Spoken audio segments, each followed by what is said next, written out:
você que nos ouve no cafécomvelocidade.com.br ou para você que nos assiste no YouTube aqui ao vivo nesta noite de segunda-feira, sejam muito bem-vindos a mais um Café com Velocidade, gravação do podcast aqui. Pedimos já desculpas pelos atrasos aqui, o pessoal que está no chat do YouTube já louco aqui comentando. E a gente vai falar hoje nesse final de semana sem corrida, né, final de semana que nós não tivemos corridas, já viemos todos acostumados a 3 finais de semana seguidos, a gente comentando aqui corridas, repercussão de corridas, de grandes prêmios e tudo mais. Esse final de semana, como não teve corrida, a gente vai conversar um pouco sobre as equipes da Fórmula 1, sobre algumas notícias de como vai ser o futuro, a gente vai analisar alguns casos aqui, como, por exemplo, o caso da Racing Point, a gente vai conversar um pouquinho sobre algumas equipes pequenas que vêm com uma promessa de ser grande no futuro, e até, quem sabe, como será quem sabe, novas equipes entrando na Fórmula 1 num futuro não muito distante. Então, para começar aqui o nosso bate-papo, vou começar a chamar os meus parceiros de bancada, e vou começar com ele, Matheus Pucci. Seja muito bem-vindo, Matheus Pucci, diretamente de Brasília. Matheus, a gente vai entrar aqui na questão, começar na questão da Racing, vai voltar na questão da Racing Point, e a gente vai debater mais ou menos, mas já vai dando ali uma prévia. A Racing Point, ela é uma cópia da Mercedes ou não? Boa noite, seja muito bem-vindo. Boa noite, Raposo, digo Will. Boa noite, Will, boa noite a todos que estão nos ouvindo, seja ao vivo aqui no YouTube, seja no podcast. É uma perguntinha que tem uma pegadinha aí, na verdade, né? Essa pergunta aí tem uma pegadinha, mas eu diria que sim, é uma cópia. Acredito que, como a gente vai aprofundar nesse assunto, eu não preciso agora dar toda a argumentação para isso, mas eu diria que é uma cópia por conta dessa relação muito estreita, muito próxima que houve entre a Racing Point e a Mercedes, e, para ser bem sincero, isso pode dar até uma certa, como eu posso dizer, porta para que outras situações como essa aconteçam. A gente já discutiu aqui no Café esse tema várias vezes, mas dessa vez nós vamos para uma outra ótica, porque, como você disse, Will, nós vamos passar aí por algumas situações das equipes, ali talvez mais de fundo de pelotão, e também entrada de novas equipes, que tem tudo a ver com esse pacote de como as equipes estão lidando umas com as outras, e também como elas estão desenvolvendo seus carros, etc., para esse futuro não tão distante assim. Certo. E chamando aqui também a bancada direto lá das Minas Gerais, Fábio Campos, seja muito bem-vindo. Boa noite para você também. E aquela coisa, né? Essa história da Racing Point aí, ela deu um pano para manga, vamos dizer assim. Teve punição, teve multa, as equipes entraram com recurso, depois retiraram. E o que será que vai vir pós toda essa confusão, vamos dizer assim, que aconteceu aí com esse processo da Racing Point? Olá para você, Will. Olá para Deus. Olá para todos os nossos ouvintes. Já não tem nada de boa noite, vocês estão aí dando boa noite, vocês estão esquecendo, tem alguns aqui assistindo à noite, e tem outros assistindo de tarde, tem outros assistindo de manhã, tem outros assistindo de madrugada, vocês ficam com essa história de boa noite. Mas tudo bem, o Will foi colocado hoje numa situação de emergência aqui na ancoragem, então hoje ele vai tocar aqui o programa, já que o nosso âncora acabou desistindo, ou minutos antes da edição começar. Mas é bom a gente dar um desenho para o ouvinte do que será o programa de hoje, né? Como você já passou. Nós vamos discutir essa questão da Racing Point, que agitou a Fórmula 1 até muito pouco tempo atrás. Nós vamos passar nos impactos que isso pode ter dentro da Fórmula 1, ou já está tendo, né, dentro das equipes de Fórmula 1, o que esse caso realmente representa. E nós vamos chegar lá na frente, terminar o bloco único nessa segunda-feira, discutindo o futuro, no sentido de o que pode acontecer com outras equipes, que a gente nem viu, nem conhece, nem sabe se virão. Então, o programa hoje vai ser uma linha, quase que uma linha do tempo, começando pelo caso da Racing Point, que você já até questionou, Matheus, que é a primeira discussão que a gente pode ter. Tentando fazer sempre, né, Will, é sempre bom lembrar para o nosso ouvinte que participa com a gente, que tem lá no e-mail, cafécomvelocidade@gmail.com, o seu canal de comunicação com a gente, não só quem já está aqui no chat, tentando fazer sempre uma discussão diferente, uma discussão pertinente, uma discussão útil e uma discussão analítica. Para a gente é o nosso diferencial. Como já está dizendo aqui o Luciano Moura, que está dizendo aqui que nós somos o melhor dos programas automobilísticos, seu Will Bueno. Então nós começamos bem, começamos com elogios aqui na bancada. Vamos ver se vamos terminar. Será que vamos terminar com elogios? Vamos ver. Esse vai ser o segredo da coisa. Tomara. E aí já começo então, Fábio Campos, te devolvendo a pergunta que eu fiz para o Matheus. O que você me diz assim a respeito da Racing Point, dessa questão da Racing Point? É uma cópia? Não é? Se deveria deixar que fosse? Não deveria? O que você, qual a sua visão assim a respeito disso, a respeito dessa questão enfim, dessa inspiração, né? Dessa inspiração que a Racing Point teve aí nos carros da Mercedes? Essa discussão começou lá na pré-temporada, né? Desde que o carro foi revelado, e eu confesso para você que eu nunca tinha visto. Aliás, eu já tinha visto. Você vai se lembrar, Will, você que gosta de lembrar mais das coisas antigas do que das coisas recentes, você há de se lembrar de uma Ligier muito, muito parecida com a Benetton, de 95. Se eu não estou enganado, 95, né? Que as duas equipes tinham participação. O Briatore era, né, como se fosse dono das duas equipes, não dono no papel, né, mas era o comandante das duas equipes, acionista, enfim. E foi uma vez que nós tivemos dois carros idênticos. Foi uma das vezes que eu estou me lembrando aqui. Nós tivemos dois carros idênticos. A Racing Point impressionou todo mundo por ser um carro idêntico à Mercedes na pré-temporada. Hoje, se você me perguntar, é uma cópia? Hoje, dia 21 de setembro, que é o dia que nós estamos gravando o programa, à noite, como você ouvinte já percebeu com esses dois, hoje não é uma cópia, hoje não é idêntico, porque hoje o carro já tem partes que o próprio desenvolvimento feito na fábrica vai, digamos assim, vai separando do carro mãe, né, do projeto mãe. Mas, quando estourou essa questão na pré-temporada, por que eu puxei a pré-temporada? O Rob Smedley, que todo mundo conhece, né? Ex-diretor da Ferrari, que trabalhava com Massa, ex-diretor da Williams, também trabalhando com Massa, mas aí não tão diretamente, né? Era diretor da equipe em si. O Rob Smedley foi para a cabine de transmissão da F1 TV, e, claro, esse tema foi quando estourou o tema, né? E ele foi perguntado se esse carro era uma cópia ou não. E o Rob Smedley, como um funcionário, como muitos são, né, até jornalistas hoje são funcionários da Fórmula 1, são contratados para trabalhar para a Fórmula 1, para falar coisas muito, digamos, como é que eu vou dizer? Muito exatamente como elas são. Porque se é uma cópia, o Rob Smedley não vai dizer. Se não é, dizer, mas porque dizer que é uma cópia é se colocar numa situação lá dentro da categoria que pode ser incômoda. Esse mundo atual, na verdade, muitas vezes é perigoso. Mas ele disse uma coisa que eu guardei muito na minha cabeça. Ele estava analisando, ninguém sabia como essa história ia avançar, né? E ele estava analisando e ele disse o seguinte: não é possível copiar um carro por fotos. E isso é verdade, eu concordo plenamente com ele. Porque o que a Racing Point alega? Que fotografou o carro da Mercedes, foi lá e fez um carro igual. É impossível você fazer por fotos, eu concordo com o Rob Smedley, porque, por mais que sejam milhares de fotos, um carro de Fórmula 1 hoje é uma peça só. É uma peça que tem que ser perfeita, ela tem que ser ligada desde o primeiro centímetro no bico até a saída no difusor. Então, por foto, é difícil que você tenha exatamente as medidas, os centímetros, a angulação, a asa tem que jogar o ar para pegar na suspensão, para bater nos bodyboards, para bater na entrada. É muito perfeito para se copiar por fotos. Por isso que eu acho que o Rob Smedley tem total razão. E aí, a gente tem que começar a pegar os pontinhos, né, Will e Matheus? A Racing Point tem uma ligação com a Mercedes próxima, não só por causa dos motores.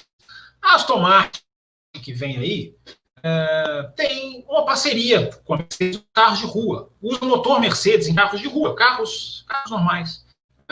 Existe toda a questão das ações que o Toto Wolff possui.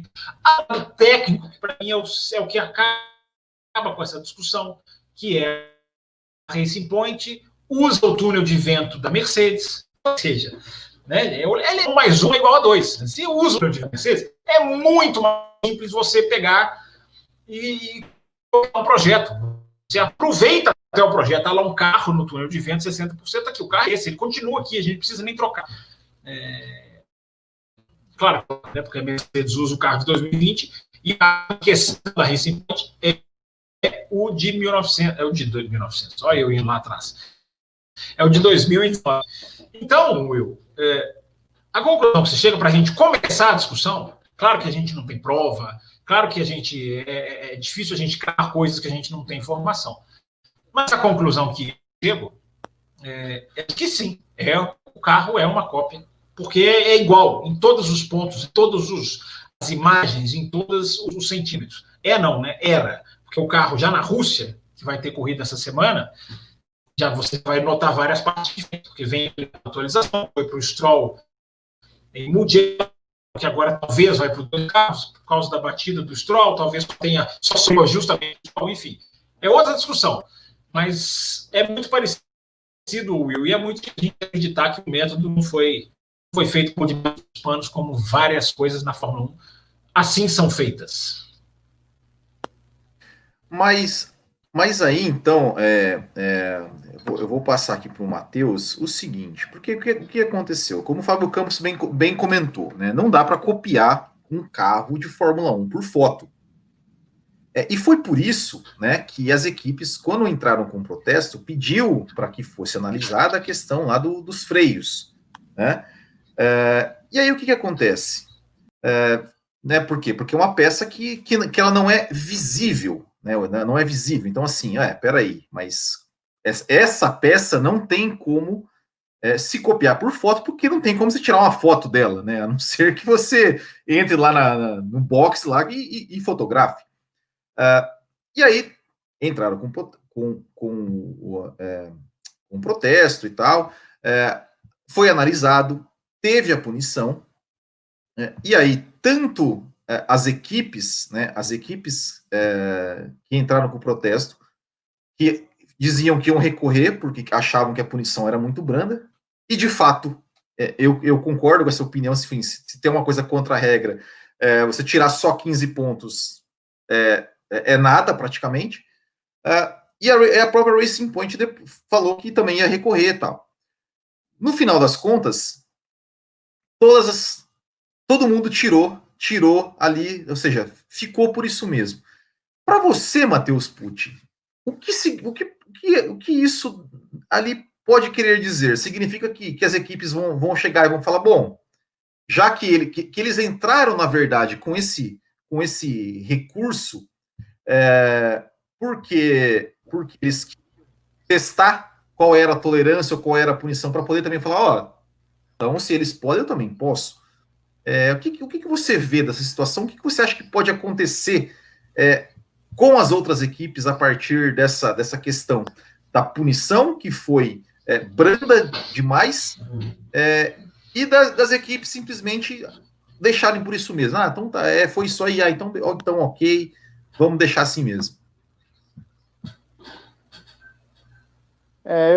Tem vários pontos interessantes a se dizer sobre essa questão que você colocou agora, né? Porque nós temos, como você citou, as equipes tirando o seu recurso contra a Racing Point, e isso foi um tanto quanto estranho.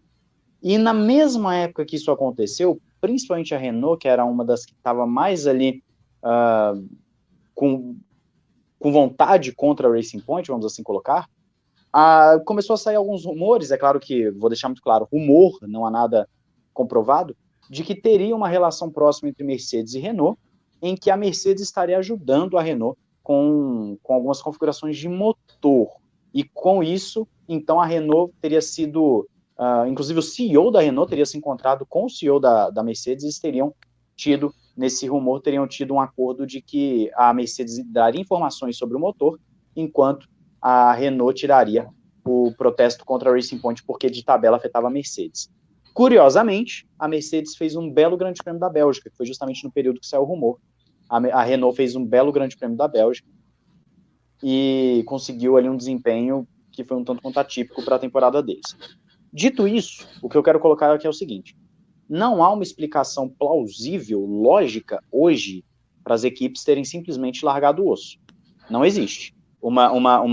Pelo menos que foi divulgado, não existe uma justificativa lógica para eles simplesmente, McLaren, Renault, equipes que brigam diretamente com a Racing Point, tirar o seu recurso. Então, isso faz com que o rumor tenha um peso maior, com que ele possa começar a ser pensado como uma possível verdade? Sim, porque se a gente não tem nada, a primeira informação que aparece que faz sentido começa a ser, digamos assim, estudada. Então, tem essa questão das equipes terem largado o osso com relação ao Racing Point. Por outro lado, nós temos equipes que podem sim olhar para equipes de ponta e falar, vamos copiar esses caras. Mas a questão da cópia ela é muito interessante. Por quê?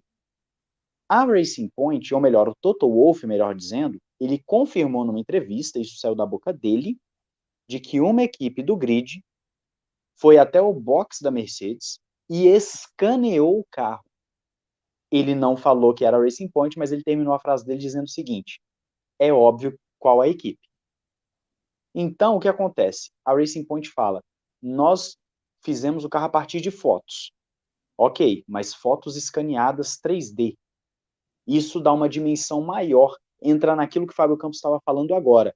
Se for só foto, você não consegue saber o milímetro, você não consegue saber o centímetro, como fazer a entrada certinha de ar, etc. Mas se você escaneia 3D, é outra história. Então, ela, vamos dizer assim, ela não mentiu, mas ela omitiu, vamos assim dizer, a informação.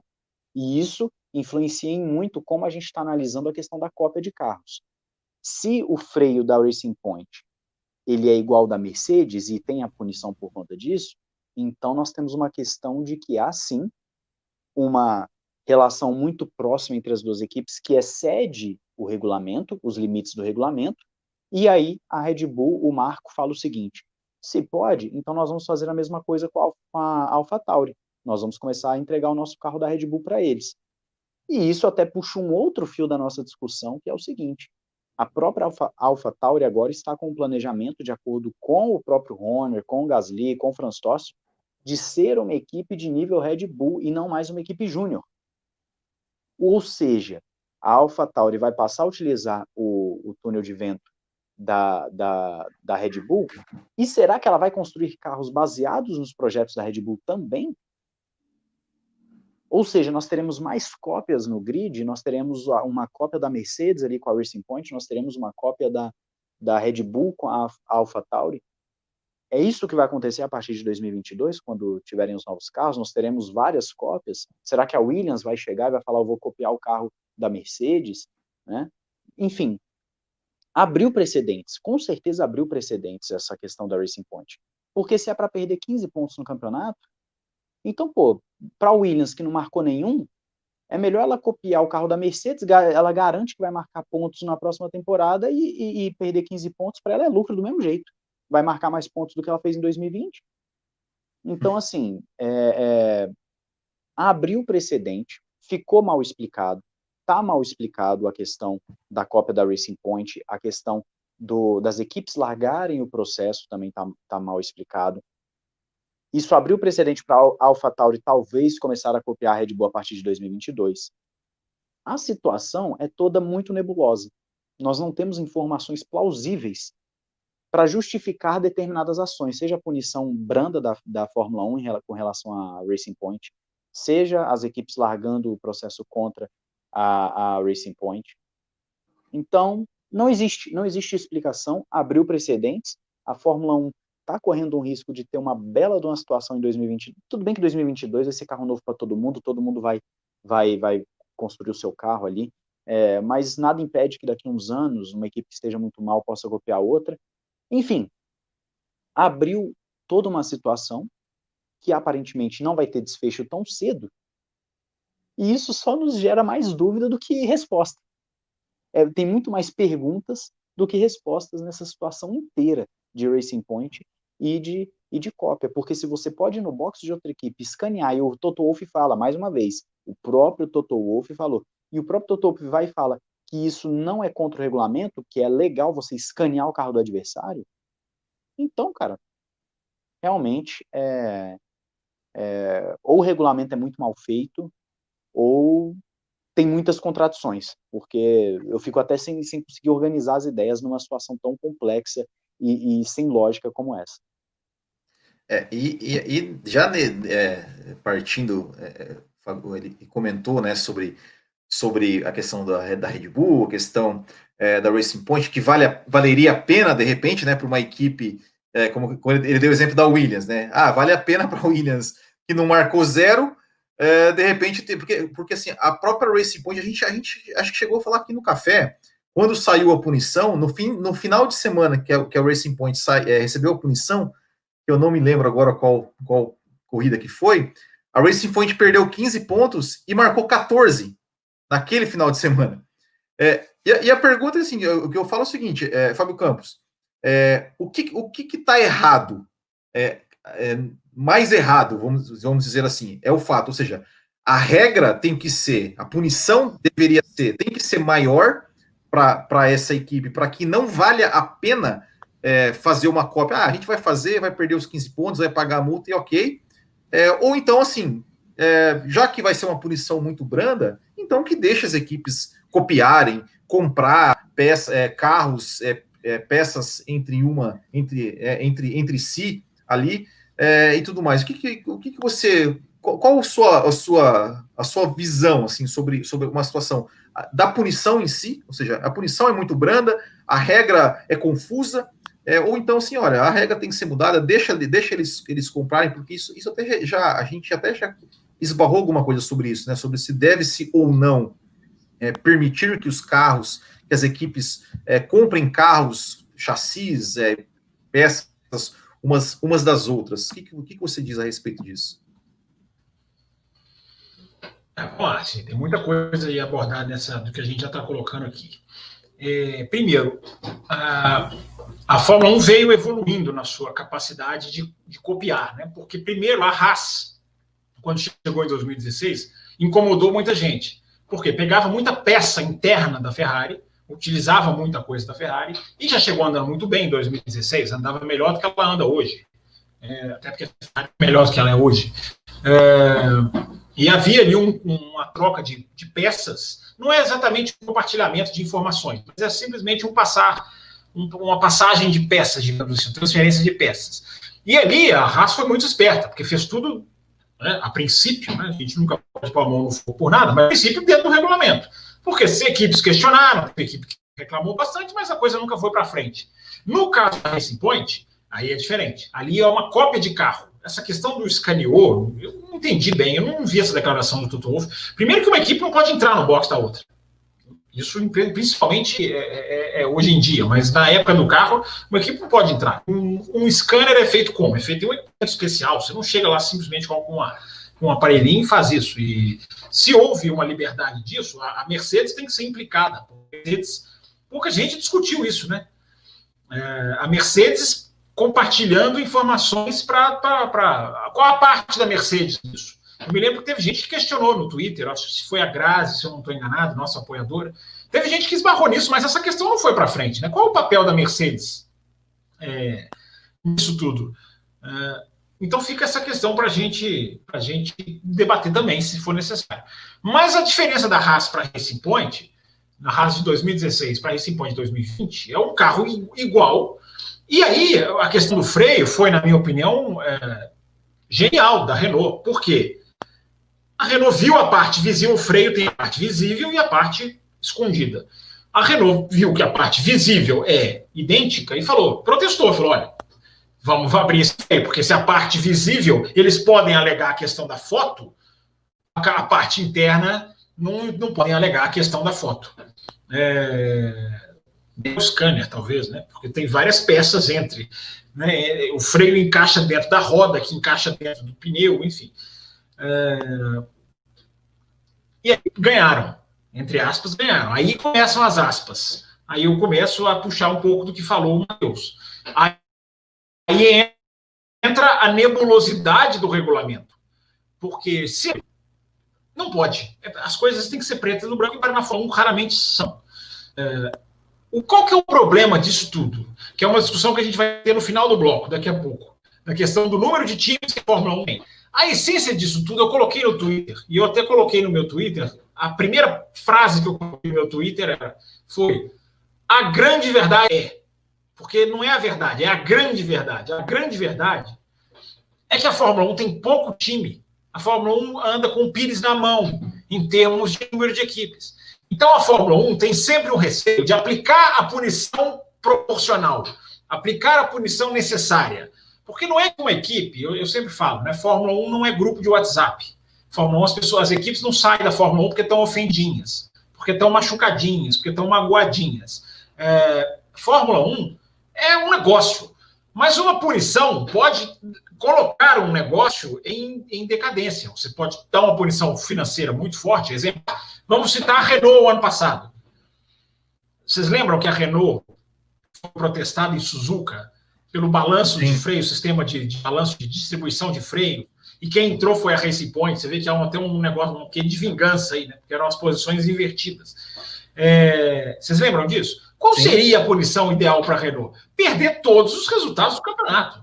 Né? Porque ela vinha usando o campeonato inteiro. Mas aí, se você tira todos os pontos de uma montadora como a Renault, você vai impactar o resultado financeiro, você coloca a participação da Renault em questão, em xeque.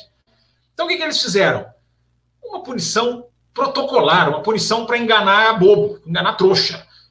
Tirou os pontos daquela corrida, mas eles usaram o tempo inteiro. A mesma coisa acontece em 2020, que aí esbarra no que o Matheus falou, da falta de uma clareza. Aí entra um jogo até político. Se o carro é cópia, meu amigo, vem com outro carro para o final de semana que vem, se vira. Tem condição de fazer isso financeiramente? Não tem. Aí se a equipe não faz isso, corre com 18 carros. Aí começa um dominó da pobreza de equipes que vivem a Fórmula 1. Aí dá a punição simbólica, como você falou, Will. Tira aqui 15 pontos, coloca aqui uma multa financeira.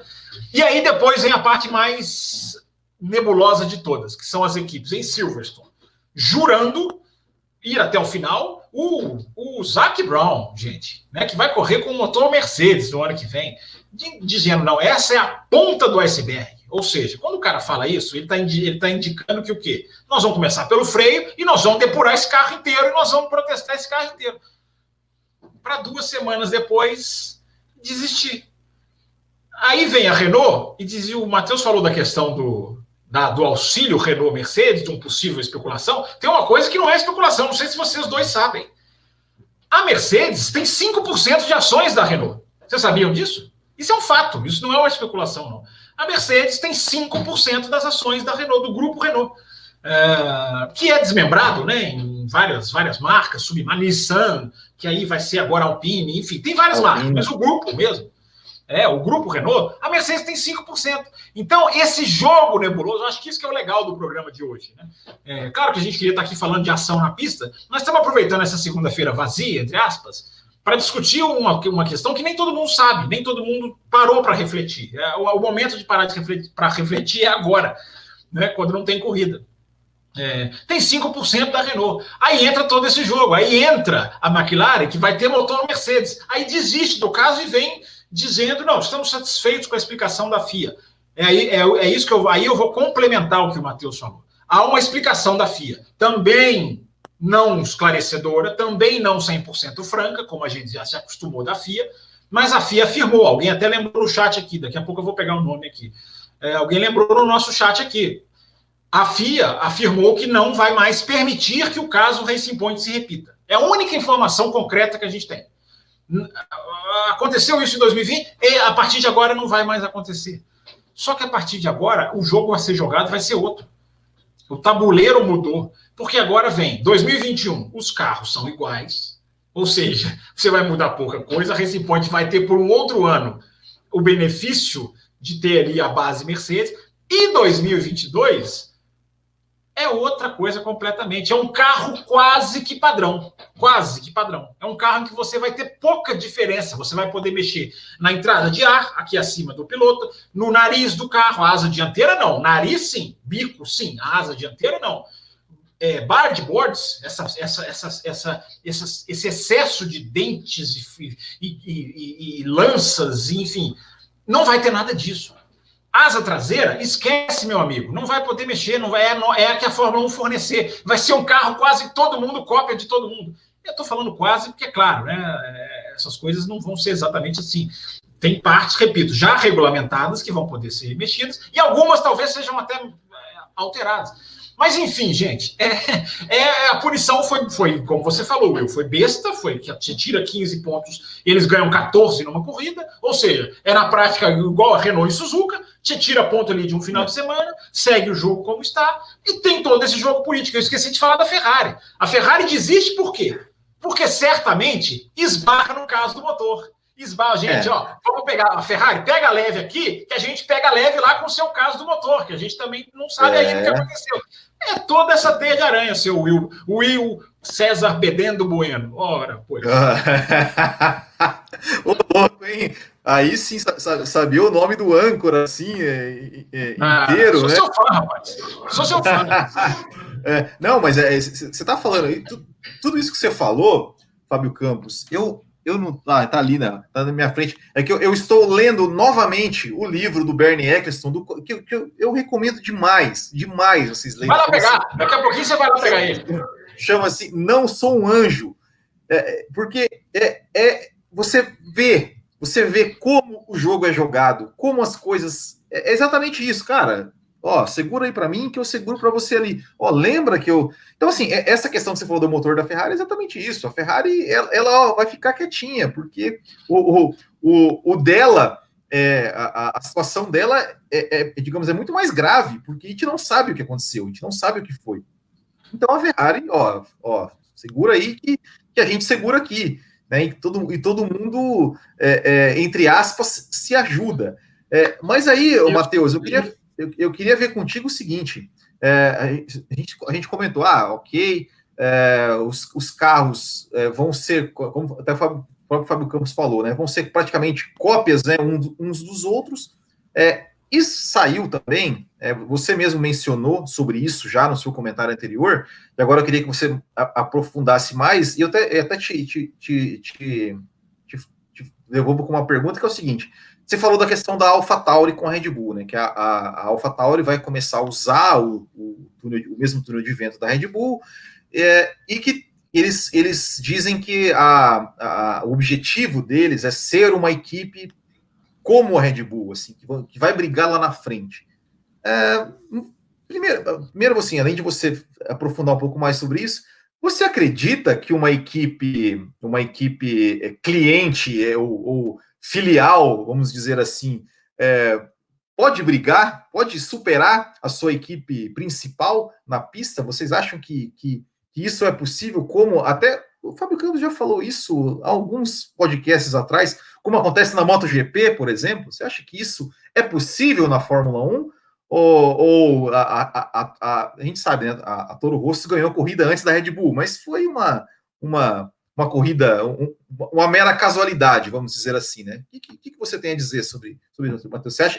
Você acredita nisso, nessa possibilidade da AlphaTauri brigar lá na frente e até superar a Red Bull?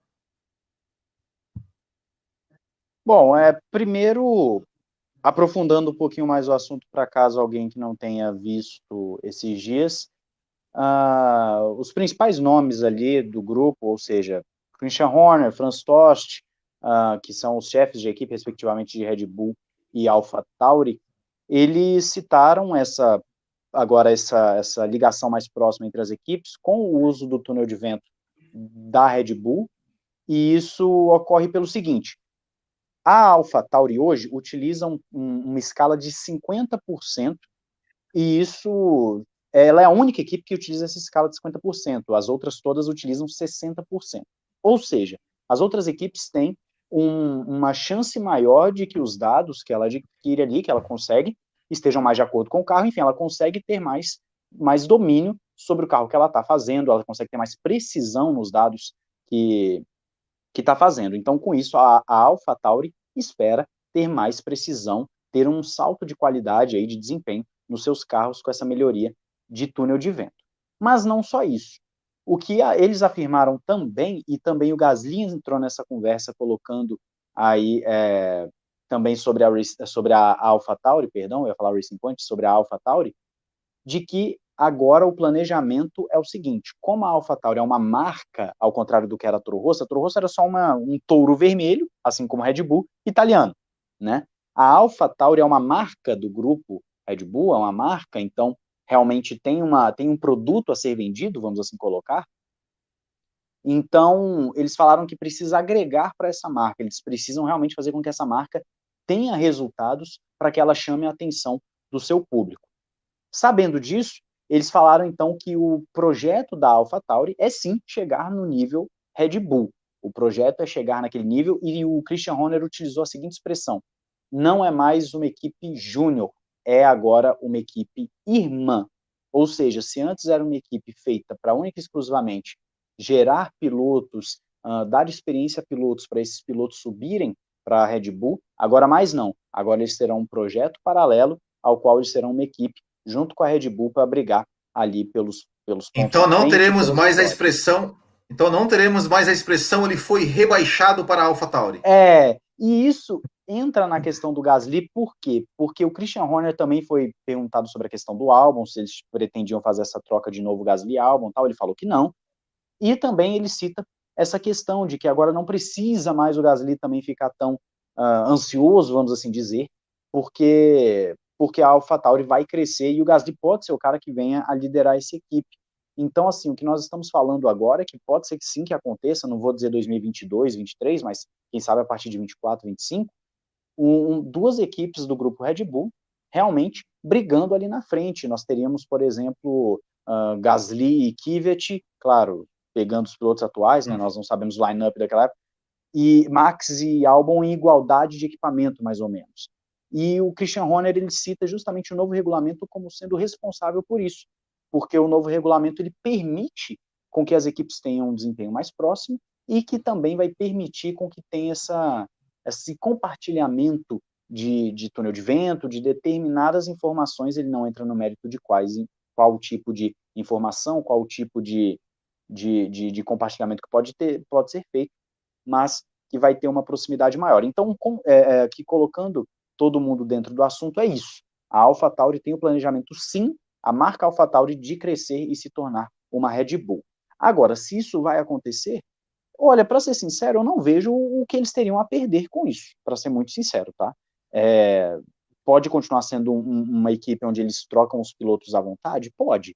Né? Tudo bem que a marca Red Bull é muito maior do que a marca AlphaTauri, né? Então, se a gente for olhar por peso de nome, a Red Bull teria que continuar sendo a primeira equipe, indiscutivelmente, mas eu, particularmente, não vejo motivos para você não ter duas equipes ali na frente brigando, duas equipes ali brigando por vitórias, num campeonato onde provavelmente as suas concorrentes vão estar muito mais fortes, então a AlphaTauri não pode se dar ao luxo de fazer um carro de meio de pelotão, porque Williams, Haas, Alfa Romeo, esses caras vão crescer. É um regulamento que vai permitir o crescimento dessas equipes, um nivelamento maior. Então, eu acredito que pode acontecer sim. Eu acho que como já está saindo de uma forma tão clara e convicta do Franz Tost, do Christian Horner, do Gasly, eu acredito que sim, o planejamento vai para frente e a Red Bull vai colocar isso para funcionar nesse novo regulamento. Se vai dar certo, vamos ter que aguardar. Mas eu vejo com bons olhos. Acredito que é bom e não duvido que isso comece a ocorrer com outras equipes, como, por exemplo, a Ferrari pegar a Alfa Romeo ou a Haas, enfim, e meio que apadrinhar e elas virarem equipes irmãs. Não duvido que aconteça também. Fábio Campos, você imagina que essa realidade, de repente, o Max Verstappen insatisfeito com a Red Bull, querendo ir para uma AlphaTauri, porque uma AlphaTauri está melhor do que a Red Bull? Você acredita que esse cenário, que é possível uma coisa como essa, a cliente superar a sua equipe principal, a sua marca principal? Mudo. Tá mudo, Fábio Campos. É uma vez a cada 10 anos isso acontece. A questão é a seguinte, eu estava dizendo o seguinte, nesse caso, nem é cliente, a gente nem deve usar muito a expressão cliente, porque na verdade é tudo mesmo. O termo me fugiu, mas é isso mesmo. O termo me fugiu. Na Alfa Romeo, Ferrari, sim. Na Haas Ferrari também, assim, na Racing Point Mercedes. No caso da Red Bull, essa é que é a questão. Assim, eu acho que assim, de tudo que o Matheus falou, eu acho assim, tá certo, eu só acho que o Matheus perguntou assim, o que custa? Custa dinheiro. Né? Para as equipes virarem uma equipe de 4 carros ao invés de 2, é muito mais caro. Uma vez eu coloquei no meu Twitter, isso já faz muito tempo, nesse Twitter que está aqui na tela, @campusfb, que esses números não são do ano passado para cá, são anteriores. Mas do ano de 2018, se eu não estou enganado, a Red Bull gastou 80% do que ela gasta na Red Bull, gastou com a Toro Rosso. É um orçamento muito próximo, se a gente for entrar. Um investimento ficou muito maior para a Red Bull, equipe principal, porque os patrocínios vão sendo direcionados. Né? A Red Bull, o patrocínio que entra, a parceria com a Aston Martin, por exemplo, é direcionada para a equipe principal. Ou seja, não é que uma recebe no total 80% da outra. Não.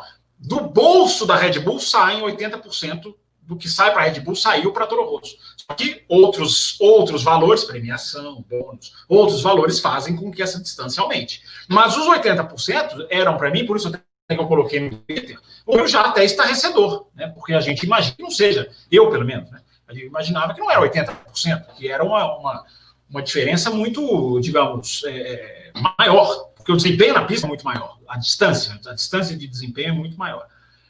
Nesse caso, eu acho que tudo que o Matheus falou está correto, só que ainda está no terreno das falas. Ainda está no terreno apenas das declarações. Nós não vimos ainda nada operacionalmente que nem é a hora ainda. Não estou falando que estão nos enganando, não. Pode acontecer, mas ainda estamos no terreno apenas das declarações. Operacionalmente, a gente vai observar se isso for acontecer mesmo. O que operacionalmente é a diferença de uma equipe que a gente falou, né? Equipe base para virar uma equipe irmã? Primeira coisa, a liberdade na escolha dos pilotos. Se a AlphaTauri vai deixar de ser filhote para ser lado a lado, isso vai mudar o quê na escolha dos pilotos? Hoje funciona, todo mundo sabe como funciona. A AlphaTauri não tem voz nenhuma na escolha dos seus pilotos. A voz é zero. A Red Bull vai lá e escolhe quem eles serão. Isso pode até continuar assim. Mas a AlphaTauri vai continuar recebendo o rescaldo, para usar uma palavra mais educada, da Red Bull? O piloto que não serve para a Red Bull? Ou a AlphaTauri vai começar a olhar para o mercado e aí nós vamos esbarrar naquela palavrinha que eu uso aqui e no Twitter também, que é a palavra refém. A Red Bull vai continuar refém do seu programa de pilotos ou ela vai olhar além do seu programa de jovens pilotos? Porque se ela quer ter 4 carros competitivos, ela não pode ter 2 pilotos considerados top em uma e 2 pilotos que são suporte em outra. Aí ela vai continuar se mantendo essa hierarquia de irmã e mãe. Volta aqui, Matheus. Você estava muito escondidinho. Volta para a tela.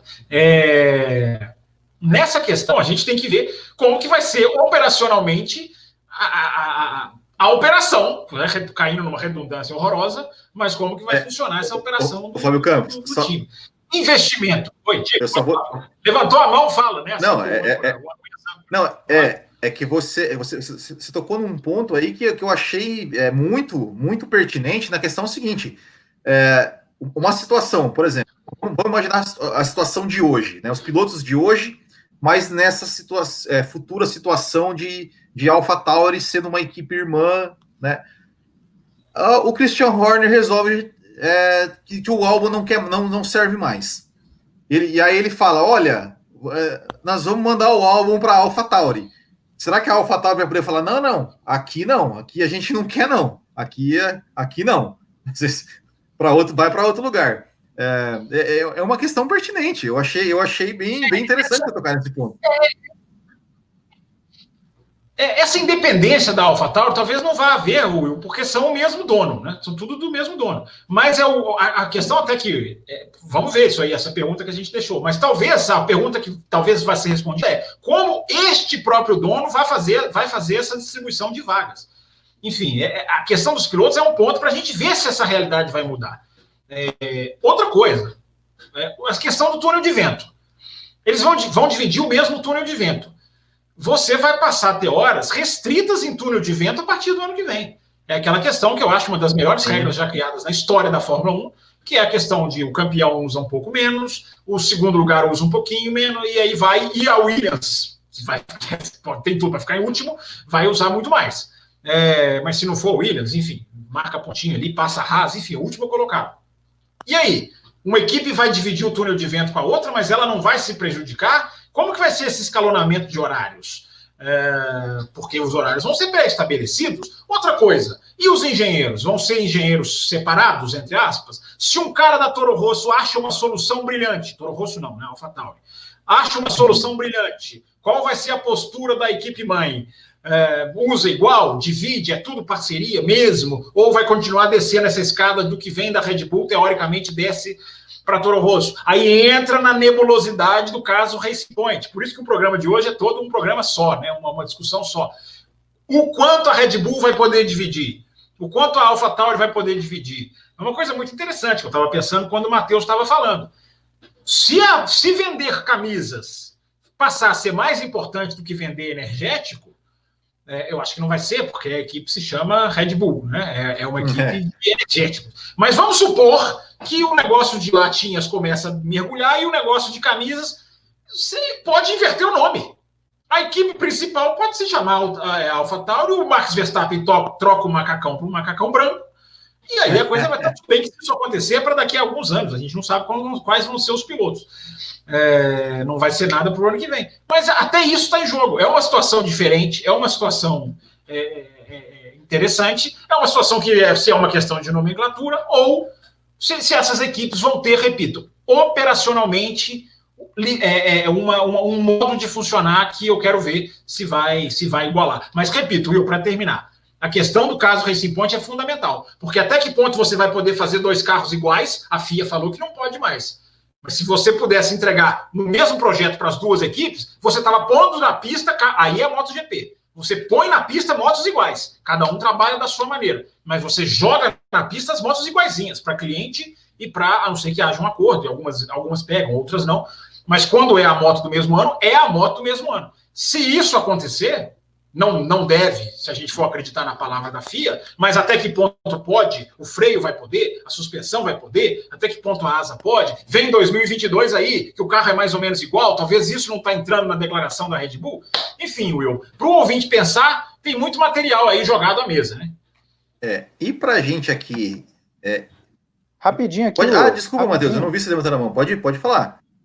Não, eu levantei literalmente agora, sem problema. Ele estava no cantinho, ele estava quase deitado ali no cantinho. Ele estava longe na câmera. Eu estava deitado aqui, eu estava relaxando.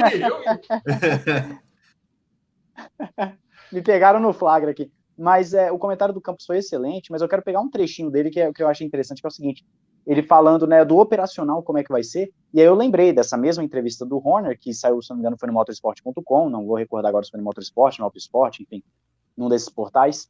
O Horner, ele fala, inclusive, como se ele estivesse contando com o novo regulamento, porque ele fala o seguinte, como o novo regulamento vai permitir, a gente vai estar com o mesmo túnel de vento e vai ser bom para as duas equipes e tal. Ou seja, ele está contando, sim, com o novo regulamento para poder fazer todo esse esquema Red Bull, AlphaTauri. E ele até fala o seguinte, que agora o que estava nebuloso no regulamento foi retirado, ou seja, eles realmente já estão com tudo preparado, pelo menos em teoria, né, como o Campos falou, tudo no campo da fala, pelo menos em teoria, eles já estão com tudo preparado para fazer o compartilhamento dentro do possível ali do regulamento, mas com certeza vai rolar alguma coisa entre AlphaTauri e Red Bull em termos de compartilhamento de informação, mas eles já estão meio que assim, se vierem encher o saco, a gente já sabe onde pegar no regulamento e falar, ó, tá aqui. Então é interessante ver isso, eles já estão pensando lá na frente em como eles vão fazer todo esse esquema das duas equipes.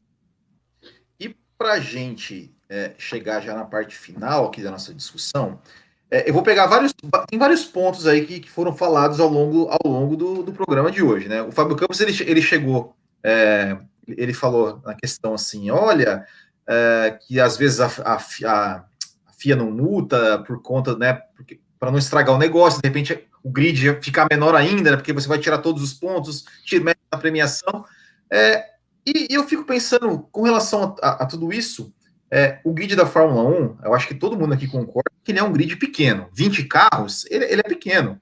Ele é pequeno. A gente teve anos de ter 20 equipes, de ter pré-qualificação. Isso há muitos anos atrás, né? Mais de 30 anos atrás. Mas para entrar uma nova equipe, além de ser muito caro, né? Ou seja, a FIA ela cobra. Quem cobra é FIA, Liberty, não sei. É FIA, né? Que cobra, né? 200 milhões, né, de taxa. E então, tem 200 milhões para você entrar, mas a questão de você construir um carro, né, como é que as equipes, como é que a Fórmula 1 ela pode facilitar para que novas equipes entrem? Será que a saída é realmente permitir esse compartilhamento de informações para de repente entrar mais equipes novas? Será que a questão de venda de carros?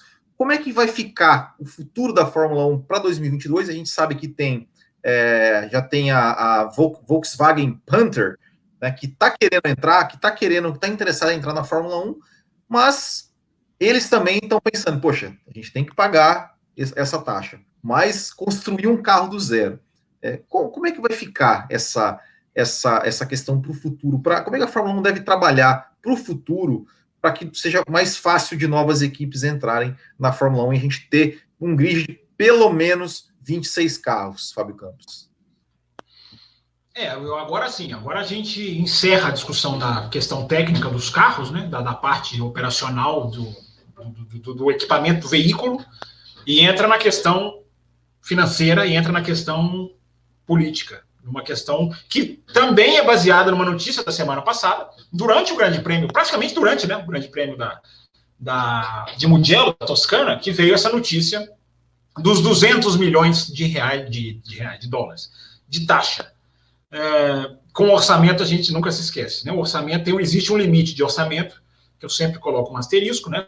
Como que vão limitar esse orçamento, eu ainda não descobri, como que vão policiar isso, mas o limite de orçamento declarado de 145 milhões de dólares, que vai descendo ao longo dos anos. Então, você tem 145 milhões de limite para gastar, e a taxa é de 200 milhões. Olha que coisa impressionante. A taxa é muito maior do que a construção de um carro que você vai ter para o ano inteiro, né?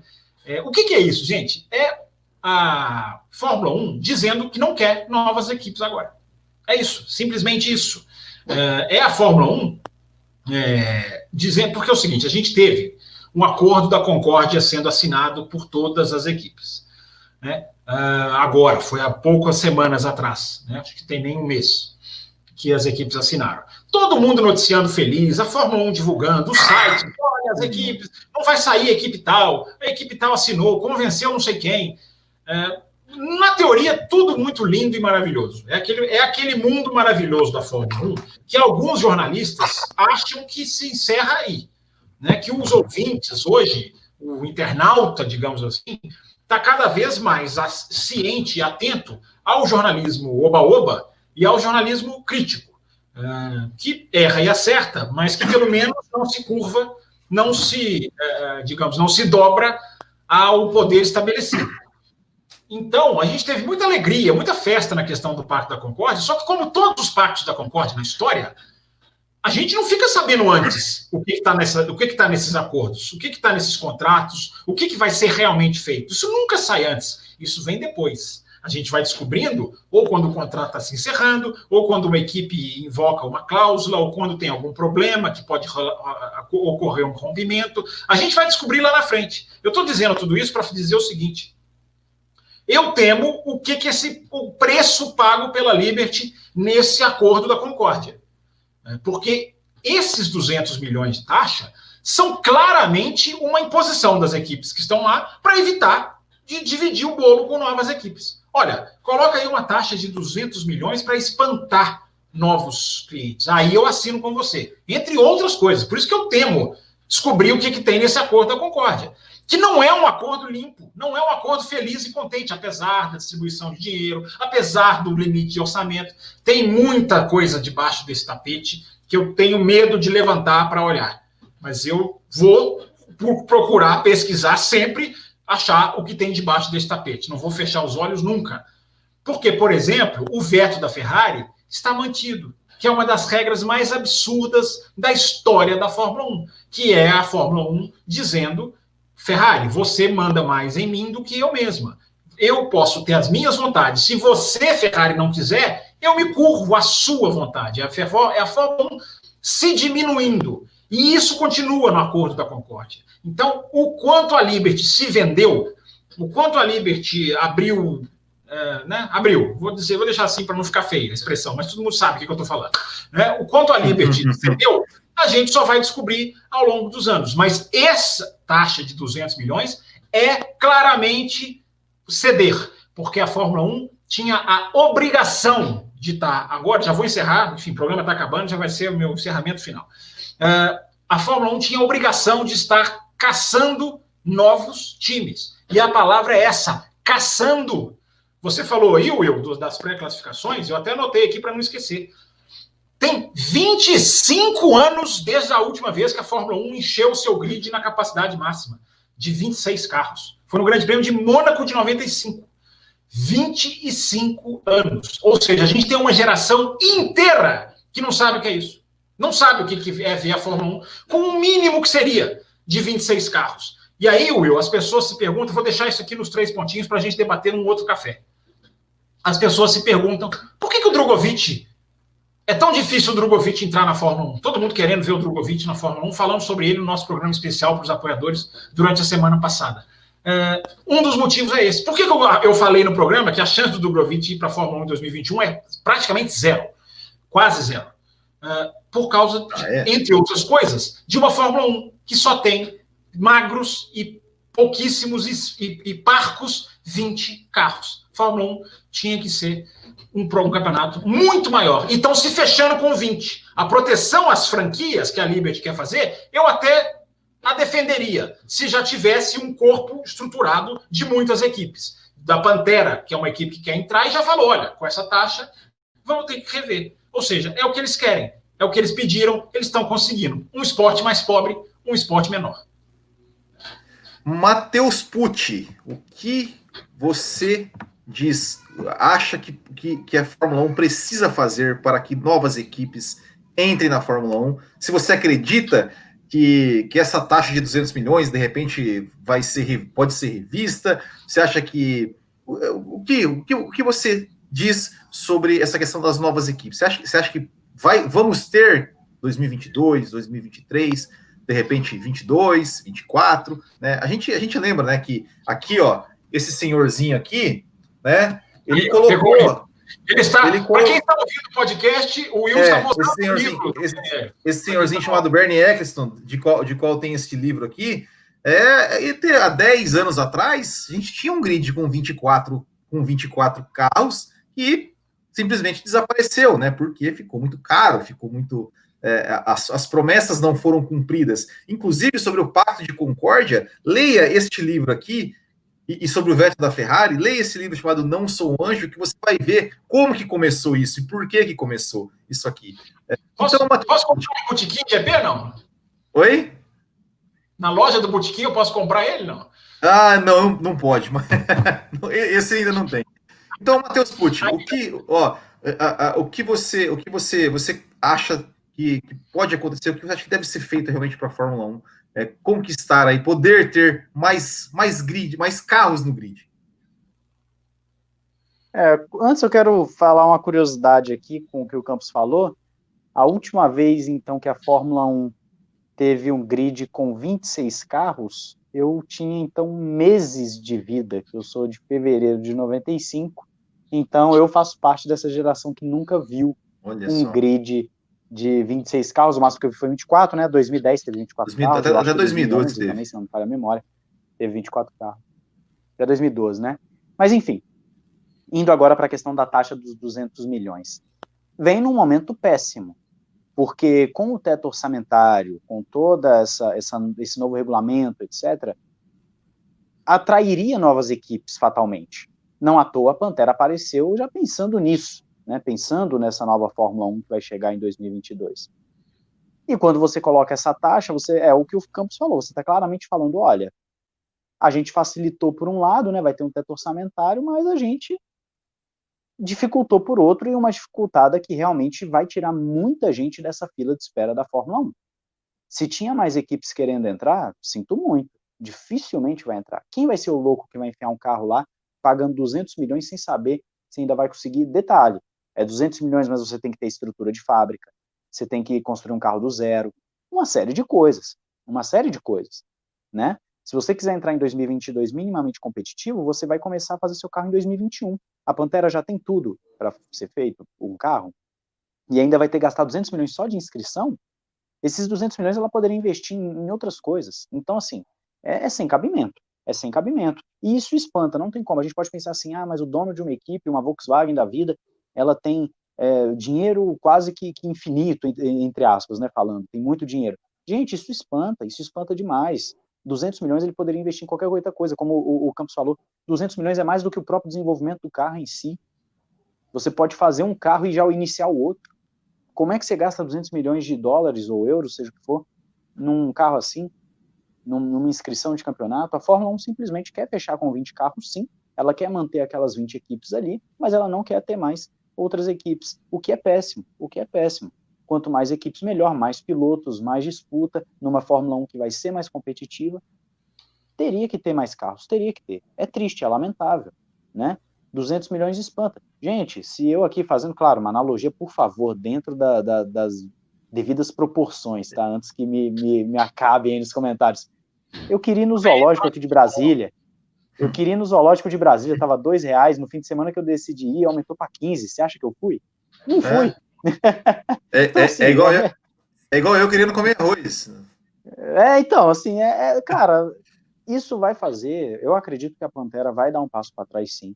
Eu acredito que a Pantera, que hoje falando da Pantera, ela é a principal, né, na fila de espera da Fórmula 1, é a que mais se fala. Eu acredito que ela vai dar um passo para trás, sim. Eu acredito que vai demorar para uma nova equipe entrar com essa nova regra de 200 milhões. Vai demorar bastante. E, infelizmente, o que a gente vai ter que torcer é o quê? É para que tenha 20 carros no grid que disputem vitória, porque só assim para você suprir a falta de novas equipes. É o único jeito de você suprir a falta de novas equipes, é se esses 20 carros 18 carros, tiver algum tipo de chance de competitividade lá na frente. De resto, faço minhas as palavras do Campos, não tem muito mais o que acrescentar. Para desespero do Thiago Raposo, que está aqui no chat, o Fábio Campos levantou a mão e eu, obviamente, né, como hoje eu que sou âncora, então sou eu que vou controlar o tempo aqui, senhor Thiago Raposo. Tá? Vamos fazer um programa de 2 horas hoje. Fábio Campos, o senhor tem o tempo que o senhor quiser para explanar aí sobre... Você falou igual o final daquele filme que eu gosto muito, Tropa de Elite, que o cara fala assim, o senhor tem o tempo que achar necessário para falar. É isso aí. Mas é rapidinho, nós já estamos, sem brincadeiras à parte, nós já estamos estourando o horário do programa mesmo. É rapidinho. Porque eu já estava estendendo no meu outro comentário, então eu acabei não falando. Eu sou totalmente a favor a Fórmula 1 fazer a proteção que ela faz no sentido de não atrair aventureiros, de fazer garantias, de fazer toda a fiscalização. A Fórmula 1 já deixou claro, desde a época Mosley, que não quer aventureiros, não quer uma equipe que dura 5 provas e morre. Até aí, tudo bem. Mas há o momento de você tomar as medidas certas. Neste momento, não é hora de você fechar a porta. É a hora de você fazer o que a MotoGP já fez com muito sucesso. Até você quebrar a categoria dentro do próprio grid. Uma coisa que muitos vão falar, nossa, que coisa extrema. Mas sim, você atrai equipes, você traz elas para o jogo e você estrutura o seu grid e aí você começa um nivelamento técnico. A MotoGP fez isso, né, e deu muito certo. Não só deu certo, como assustou as grandes. Isso não sou eu que estou falando não, tá, gente? Gente de dentro pesquisando isso na pré-temporada. Li muito sobre isso. Gente de dentro da MotoGP que fala. Para nós, foi um alerta ver a MotoGP fazendo a CRT, enchendo o grid de motos tecnicamente mais rápido, porque a MotoGP mostrou para as grandes assim, ó, eu sobrevivo sem vocês. É o que a Fórmula 1 não faz. E uma última coisinha que eu peguei aqui do comentário do Matheus. E se outras equipes começam a quebrar? por causa do Covid-19. Porque eu já falei 1000 vezes, já falei aqui, já falei no Loucos. A conta da pandemia ainda não chegou. Essa conta vai chegar. E se a Haas não aguenta? E se esses investidores da Williams não têm o necessário para... Parece que tem, mas não colocam o necessário. A McLaren acabou de vender a própria fábrica, que é uma coisa para ser um tema de programa, se a gente quiser. E aí, você vai correr com 18, com 16, em vez da Fórmula 1 estar abrindo as portas, venham, faz toda a fiscalização, cria toda uma estrutura, mas, enfim, atrai com garantias, com ressalvas, enfim, pode até colocar certos limites, mas não isso desse tamanho. Então, termino aqui a minha explanação, senhor, agradecendo ao ouvinte do café. Acho que hoje fizemos uma coisa que muita gente não vai gostar, que é não ficar falando aqui do Hamilton, do que é legal de falar, da Ferrari, da crise da Ferrari. Fugimos do gancho das notícias, embora pontuamos com elas, mas fizemos uma discussão, fizemos um debate que, quando não tem corrida, eu acho muito legal de fazer. Então, quem ouviu essa edição é um vitorioso, ora bolas. É um ouvinte do café com O maiúsculo. E isso sim, Danilo Duarte disse aqui na live, isso mesmo. Apareceu, não está aqui no programa, não adianta ficar aqui na live só dando ordens. Ora, comanda o programa aqui, está aqui. É isso aí. É isso aí. E só para a gente encerrar mesmo, com tudo isso que vocês falaram, eu vou fazer vou parafrasear Fábio Campos, que sempre fala para o ouvinte pensar na cama. Né? Por quê? O que acontece? A Fórmula 1 ficou, ao longo desses últimos anos, principalmente, na mão de grandes montadoras, né? Renault, Mercedes, e a gente já vê, lembra, a Toyota saiu, entrou, saiu, a Renault entrou e saiu, ou seja, ficar na mão de montadoras em que a Fórmula 1 é apenas um braço do negócio, uma vitrine para vender seus carros de rua, é arriscado, Então, você tem essa situação e mais a questão de você travar, trazer muitos entraves para que novas equipes venham na Fórmula 1. Tudo somado essas duas coisas, com mais uma crise que estamos vivendo e que a conta ainda não chegou, será que devemos temer pelo futuro da Fórmula 1 com um grid vazio? E o Fábio Campos levantou a mão e fala, mesmo com 1h07 de live. É rapidinho, eu prometo que hoje é bloco único, é rapidinho, eu prometo. O Matheus já está doido para ir embora, conheço ele. A gente está vendo, Will, você falou uma coisa tão certa, a gente está vendo, eu estou lendo muito sobre o que está acontecendo com a DTM. A gente está vendo 2 campeonatos se desmilinguirem porque se renderam às montadoras. Claro que a Fórmula 1 não vai se desmilinguir da mesma maneira que os outros, porque tem uma estrutura, um poder financeiro, uma capacidade muito maior. Mas são exemplos que deram errado. A DTM está se autodestruindo, chega ao ponto da DTM ter que pagar, para quem não sabe, eu conto aqui, a DTM provavelmente pode ter que pagar para montadoras que estão saindo, porque eram acionistas, e aí a parte delas tem que ser paga pela DTM, é uma coisa horrível, de um campeonato que, para se salvar, vai ter que virar um campeonato de garagistas. E a Le Mans, que teve as 24 horas de Le Mans nesse final de semana, que a gente já sabia quem ia ganhar, a gente já sabe quem é a Toyota, era a única fabricante, vão mudar totalmente o projeto dos carros para tentar equilibrar, porque esse projeto deixou... Enfim, 2 campeonatos que se destruíram porque se entregaram às montadoras. Repito, não é necessariamente o que vai acontecer com a Fórmula 1, porque é outra realidade. Mas é para se aprender, é para se tirar alguma coisa. Não tem segundo bloco, o pessoal no chat aqui desesperado, que eu fico feliz. Que bom, espero que vocês tenham gostado desse bloco, que é bloco único, e por isso se estendeu um pouquinho mais. Culpa do Matheus, na verdade. Então é isso, meus queridos. Então, muito obrigado, Fábio. Tá levantando a mão? Tá levantando a mão. Então tá levantando a mão, meu Deus do céu. Aí, não, eu tenho que contribuir pro Raposo se descabelar, mas aqui eu queria dizer o seguinte, complementando o que o Campos está falando, e se o regulamento de 2022 não der certo, a Fórmula 1 não vai ter dado um tiro no pé, ela vai ter dado um tiro na cabeça. Vai ser complicadíssimo você ter um regulamento que não dá certo, onde a Fórmula 1 vai ser dominada por uma única equipe, não vão entrar equipes novas, você não vai ter nada de diferente porque os carros vão ser praticamente iguais, mas com uma equipe dominando, ou seja, vai ser um tiro no pé. O que vai ter que acontecer é que esse regulamento dê muito certo. Oi? E o efeito pandemia, né? Que a gente não sabe como vai ser em 2021 ainda. pré do... E o efeito... Exatamente. Então, assim, realmente torcer para que esse novo regulamento dê certo e as equipes consigam sobreviver. Se a gente chegar em 2022, 2023 falando, beleza, deu tudo certo, 20 carros podem até dar um grande entretenimento, um grande show, um grande espetáculo, uma grande competição. Mas se não der certo, aí a gente pode começar a se preocupar, sim. Aí a Liberty vai coçar a cabeça porque vai ter um problemão belo de um abacaxi para descascar. É isso aí. E com este abacaxi, nós encerramos a edição da Velocidade de hoje. Agradecendo a vocês, Matheus Pucci e Fábio Campos, que nos brilhantaram esta edição. Agradecer ao Raposo, que me deu o título de âncora, assim, me promoveu a âncora, assim, há 2 minutos antes da gente começar o programa. E agradecer, claro, a vocês aqui que estiveram ao vivo no chat, e agradecer também a vocês que um abraço para Roraima. Um abraço para Roraima. Mandou a gente mandar um abraço para ele em Roraima. Um abraço para Roraima. Exatamente. Um abraço para Roraima.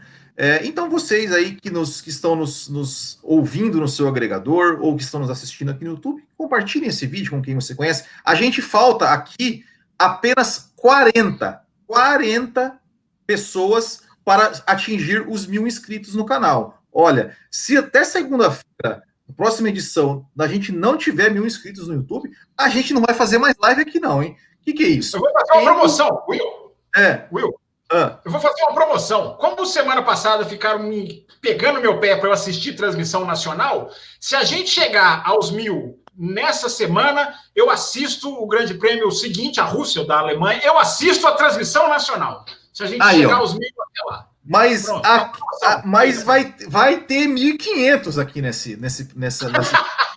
Eu quero ver, Então, pessoal, 40, faltam só 40. Se cada um aqui que assistiu a live aqui, ao vivo, a live ao vivo, obviamente, compartilhar, pedir para uma pessoa se inscrever no canal, a gente já bate esse 1.000 e sobra. Certo? Então, muito obrigado a todos aí que nos acompanharam e até semana que vem.